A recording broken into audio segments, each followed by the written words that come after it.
perişan. Yollarımda aziz halkım var, ozdurolmas hatto şeytan. Tomurimda aziz halkım var, ozdurolmas hatto şeytan.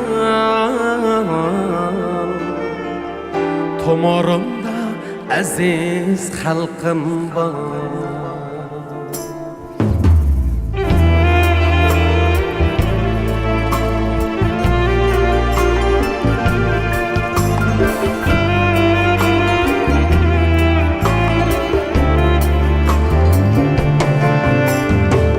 Mana takdir bersiger külbet,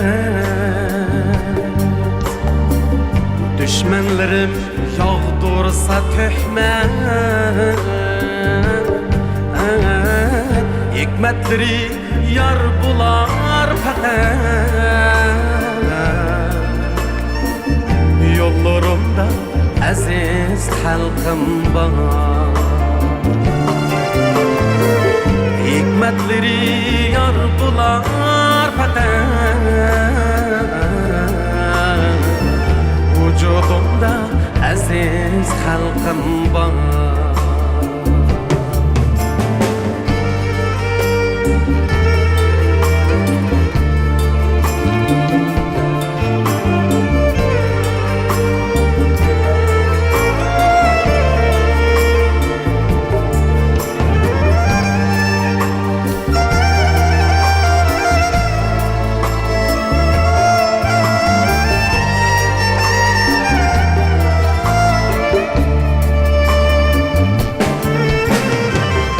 Azizligim ecridin kelgan,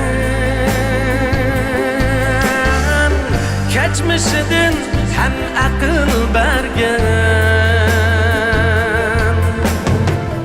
Armanları dilimde köygen, şürügümde aziz halkı var. Köyüp durar kalbimde koyaş, yülügüm yok sizlerge okşar.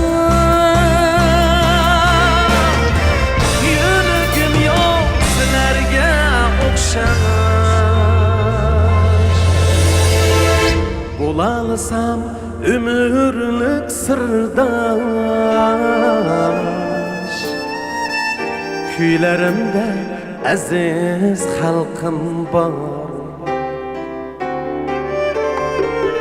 Bulalsam ömürlük sırdaş,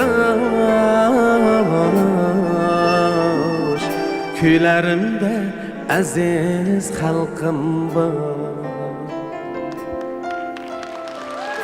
Kuylarimda aziz halkım var.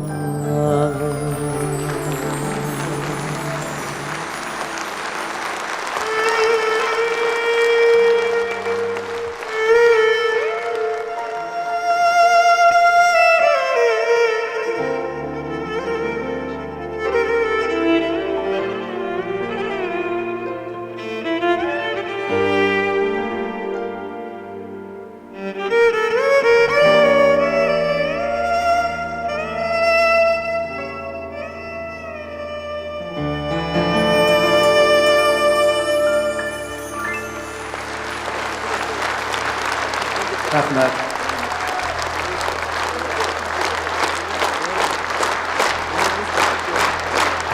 Abdullah Hasan.